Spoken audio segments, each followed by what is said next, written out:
guys, welcome back to another video. In this one I'm just going to do a short little tutorial on how I draw orange cat's eyes.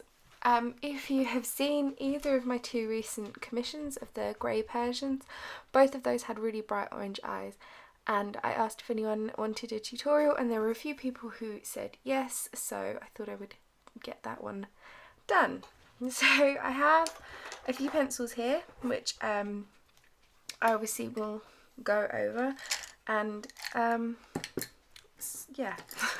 So I've got my Polychromos Warm Grey 6, Walnut Brown, Earth Green Yellowish, Ivory and Terracotta, and then I also have a Luminance Apricot and a Luminance Russet, as well as a Prismacolor White. I also have my Tombow Mono eraser. This one's got the round tip, and I have my Caran d'Ache triangular eraser. So I'm just going to go in by firstly erasing my outline lightly, just so you can just about see the markings.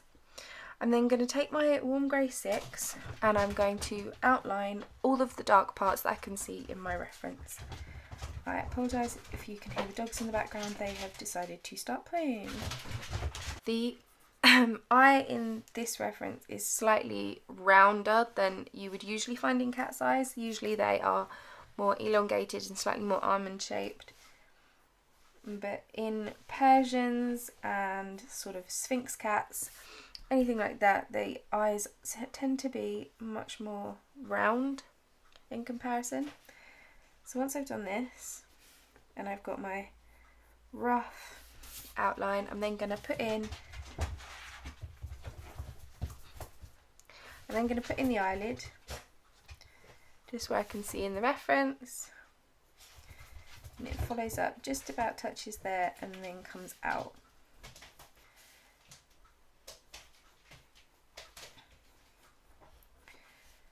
Like this. So I'm just going to add this in.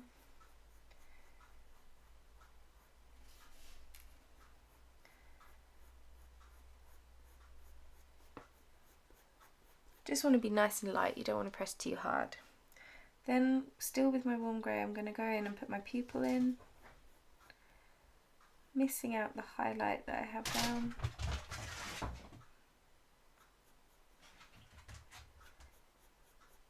So I'm just going to put a light layer over that.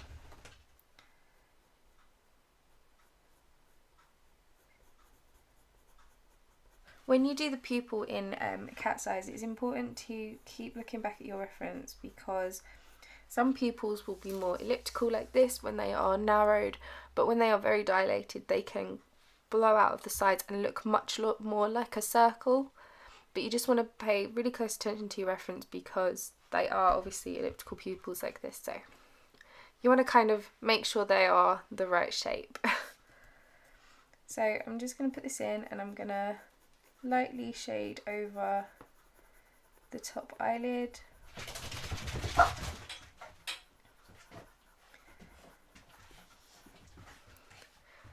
And I'm going to add some down here. And then I am going to add a much thicker line around the inner edge. Because in the reference this is a really dark edge. So I'm just going to reline my eye again. Eyelid mapped out like this. So I'm just going to make sure it's nice and dark around the edges.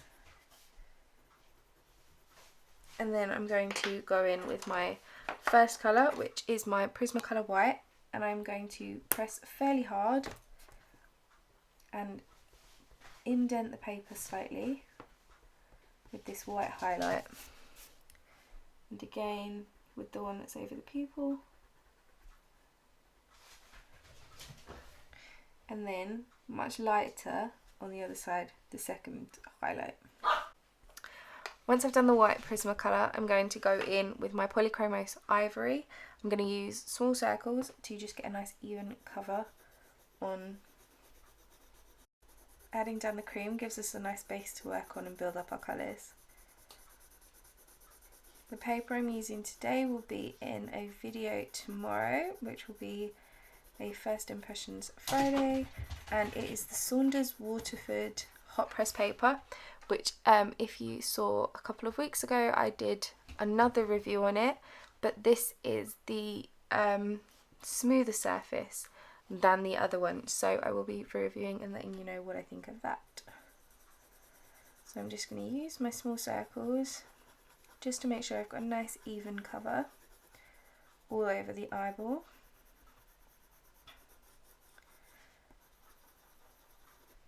Just like that. Once I've done that, I'm then going to use my Luminance Apricot and do exactly the same thing again with the smooth circles. And I'm not pressing hard because I just want to give it that orange tone at the moment without burnishing at all.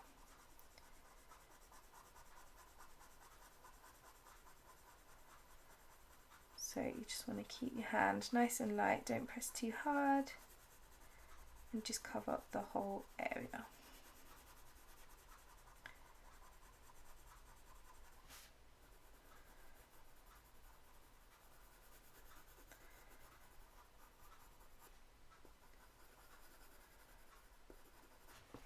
So once we've done that, I'm then going to take my russet and I'm going to put in some of the little markings that I can see in my reference, and the little textures or lines that you can see in the eyelid or eye of this cat.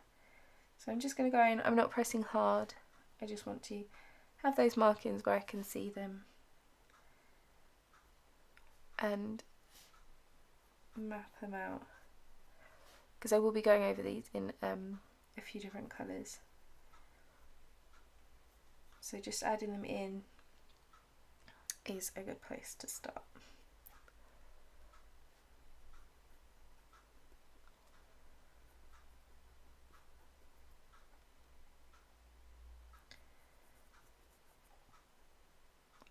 So a lot of them are sort of like valleys, so when you've put your details in like this, there is a highlight on one side and a shadow on the other, so it looks like a dip. So once I've done that with the russet, I'm then going to go back in with my apricot and start building up some more colour in the shadowed areas, which is at the top, so under the eyelid. So I'm just going to add some of that in.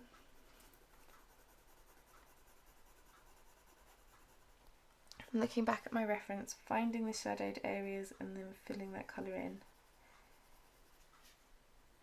So with a lot of these valleys, it's on the other side. So you just want to blend it out. So you're going to go over the line, then shade it on the inner side and then blend it in so it's not too harsh. So just going to blend it like that and fill in the edges where you can see the shadows.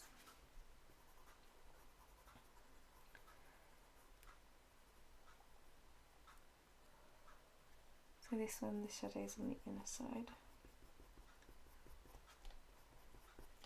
So it's important to just look and see where everything is sitting so that you can make a good judgment on the directions that the little details go.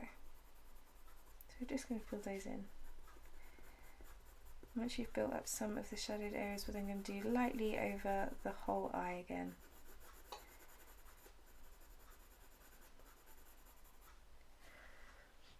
So once we've done that, we're then going to go in with our earth green yellowish and just add a really small amount of green, really lightly on the inside area of the pupil. So you're just adding a tiny amount of this. This is what I can see in my reference, so I'm just adding a really small amount.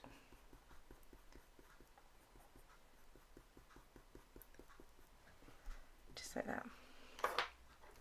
I'm then going to take my terracotta polychromos and go over the shadowed areas again.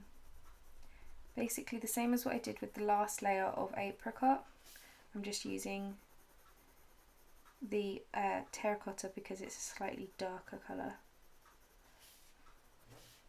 So we're just going to keep building some of these layers up.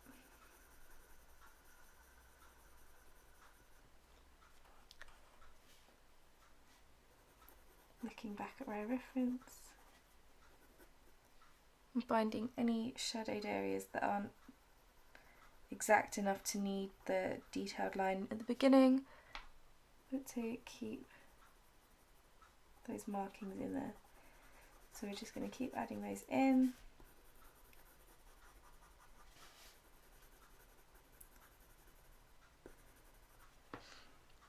I'm then going to take my warm grey 6 again and add a bit more colour to the outside eyelid, just because this is how I like to do it, because I like being able to see sort of where things are ending. I'm then going to take one colour that I didn't list, which is my Pablo light beige, and I'm going to put this on the inside. We have the inner area of the eye. I can't think of what it's called right now, but the white of the eye. And I'm just going to put a light beige over the area outside of his eyelid as well, just because it gives you a bit of fur to work with. Sometimes I find working on just the eye and not adding any fur around the edge can make the eye look a little strange and put me off drawing anything. I'm just going to add a little bit of the light beige around the edge. I'm then going to take my warm grey again and go over the pupil, just darkening up the areas that we've already put in now. So once I've done that,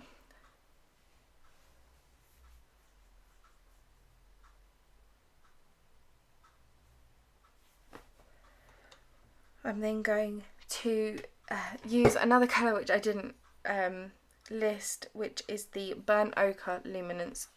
So I'm then going to add some of this in.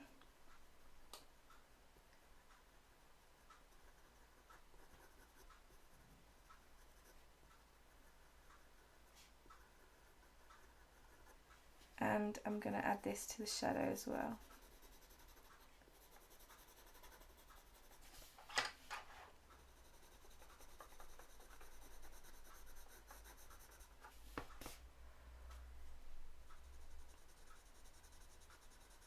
Now what I'm also going to do is start working in lines that go towards the centre of the eye. So instead of using my circles, I'm going to start adding the colour in lines back and forth that go towards the centre of the eye, because that's the direction that the details go. If you look at your reference of your cat's eye, then you will see that the lines in the eye point towards the centre. It's the same with any eyes. Probably a proper name for it, but I'm not sure what it is. So I'm just going to keep adding this in, then look back at my reference and I can see there's some more shadow on this side, so I'm just going to build up a bit more colour this way. There's also a much darker patch over here, so I'm going to start to add that in. So once you've added your layers to build, your base layers to build up on, you can just keep working in the same areas and build up the colour and the details. So once we've done this, I'm then going to use my earth green yellowish again and add in some green over this side, which I can just see in my picture. Not a lot, but there's just a little bit on this side, and this bit's stretched out slightly more. So I'm just going to add those in. like that. I am then going to take my warm grey 6 and I'm going to start adding some fine little lines on the inside of the eye where I can see there's a really dark area that has a real grey tone. So I'm going to start putting this in. And especially around the shadows at the top, I'm going to add a light layer of this in at the top of the eye.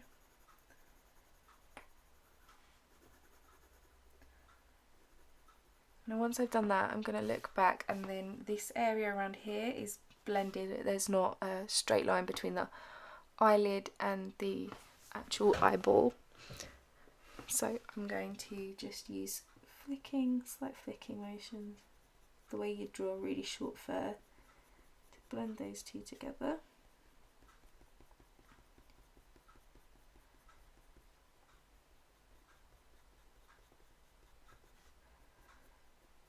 Like that, and then I'm going to go again over the eyelid.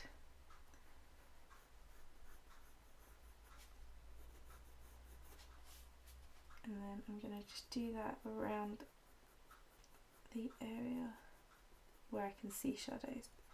I feel like I'm repeating myself slightly, but I'm doing the same thing. So once I've done that, I'm then going to bring this shadow in a lot further.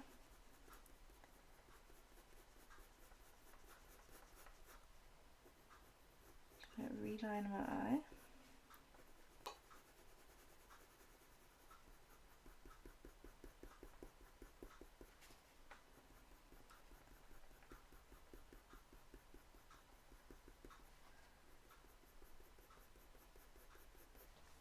So we're just bringing the sort of the shadowed areas in.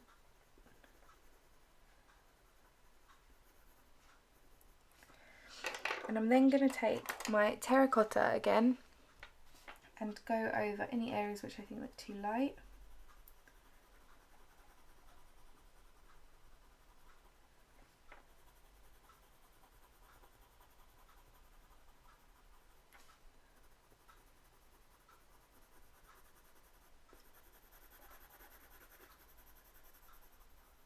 And I'm going to lightly go over this highlight because it's much more subtle than the one on the other side, so I'm just going to lightly go over that and add in a nice even layer of the terracotta. And I'm then going to use my russet and I'm going to put these lines in slightly more so that I can see those details again.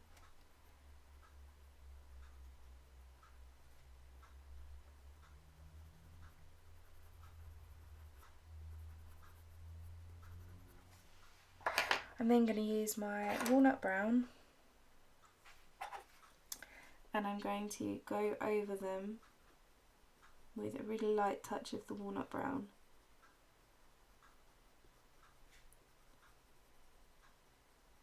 Making sure I shade inwards to give them that shadowed appearance.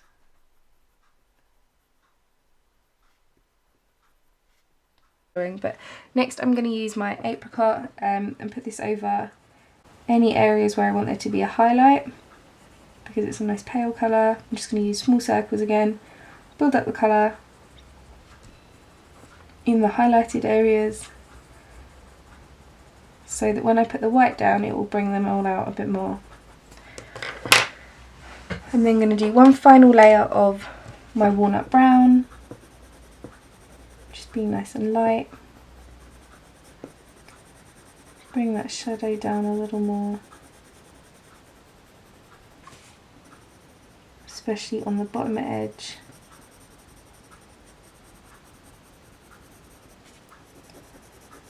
Just like that. I'm then going to use my white Prismacolor and I'm going to move this in circles, pressing quite hard on just some areas where I want there to be a much lighter colour.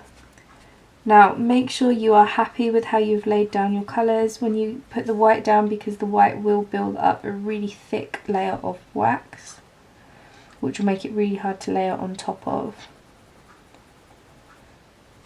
So just put them in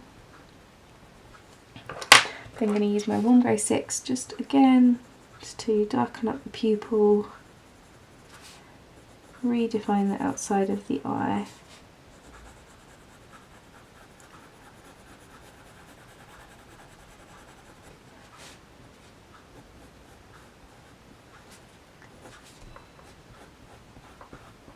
Just like that.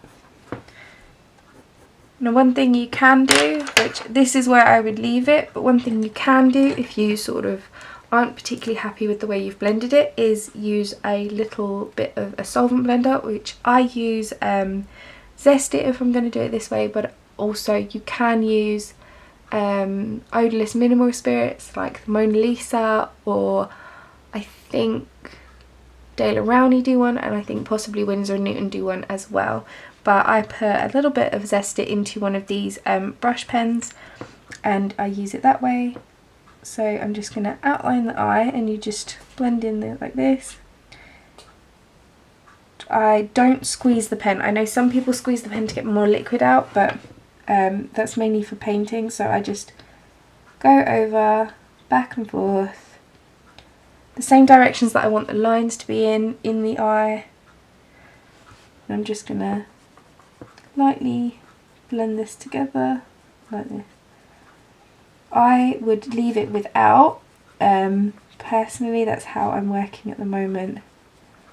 So, but blending it like this just helps those pigments mix together a bit better if you struggle with the blending. Just going to go over those lines, make sure they're nice and defined, and you will have something that looks like that. So hopefully you have found this video helpful. If you've got any questions, just leave them in the comments below and I will get back to you as soon as possible. But other than that, I will see you guys in the next one. Don't forget to give this a little thumbs up and subscribe to my channel if you want more videos like this, and hit the bell notification so that you get a notification every time I upload a new video. And I will see you guys next time. Bye!